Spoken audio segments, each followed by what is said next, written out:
Who is Kang the Conqueror? Here's a quick word for the novice nerd from So Sidious, a nerd podcast.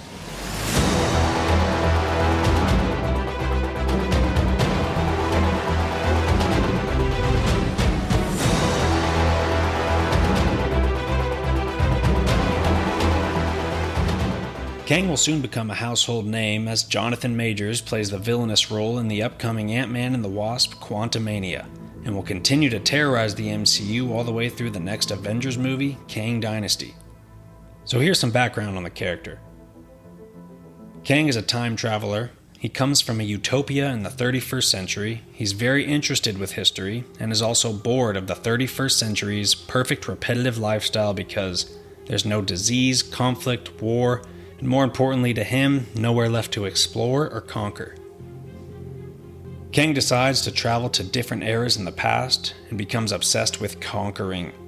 Depending on what era he travels to, his identity can change. For example, he goes back and conquers ancient Egypt under the name Pharaoh Rama-Tut, where in the comics a time-traveling Fantastic Four had to stop him. Kang actually traveled to ancient Egypt in the Sphinx, and in the Marvel Comics universe, that is where the Sphinx came from, which is still a mystery in our world.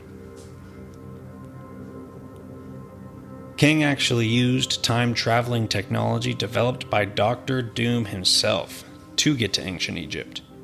He also ran into En-Aben-Sur, aka Apocalypse, in ancient Egypt and has other roles with stories involving the mutant race.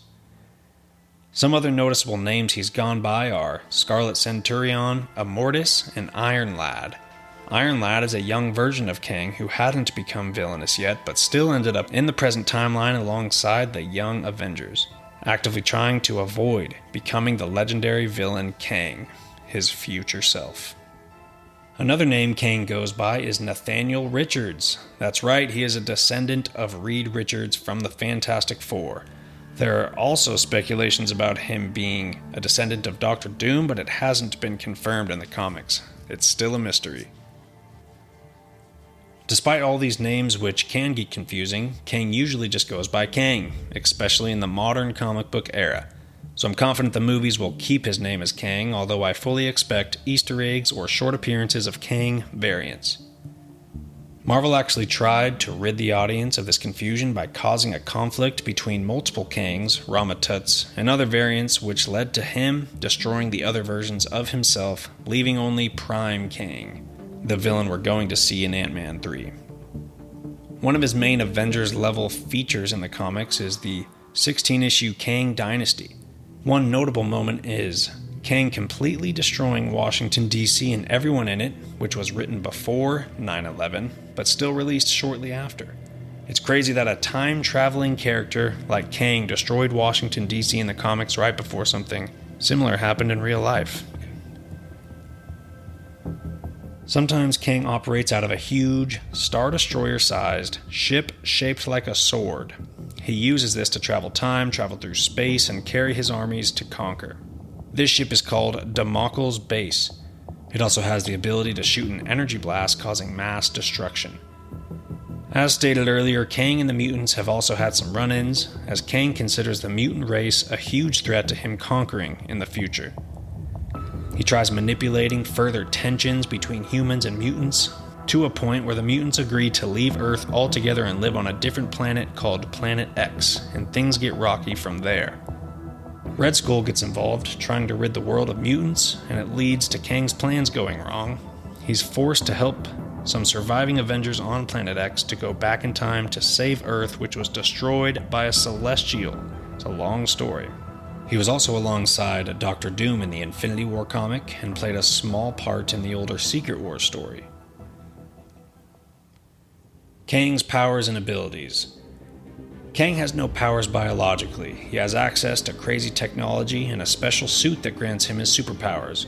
He also wields a genius-level intellect and very well-trained hand-to-hand combat skills. His most unique ability is his masterful time manipulation skills. This separates him from other villains.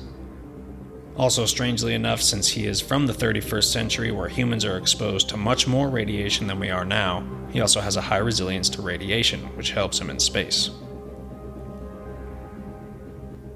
Comic book suggestions. Uncanny Avengers by Rick Remender is highly underrated in my opinion, but is an excellent story. Very mature, intense. It includes Red Skull, Avengers, mutants, and a look at the Marvel Comics universe after Avengers vs. X-Men. Kang Dynasty, written by Kurt Busiek, would be good for beginners, but does have kind of that corny 90s comic book style. The last recommendation gives insight into Kang's insight, his motivations and history.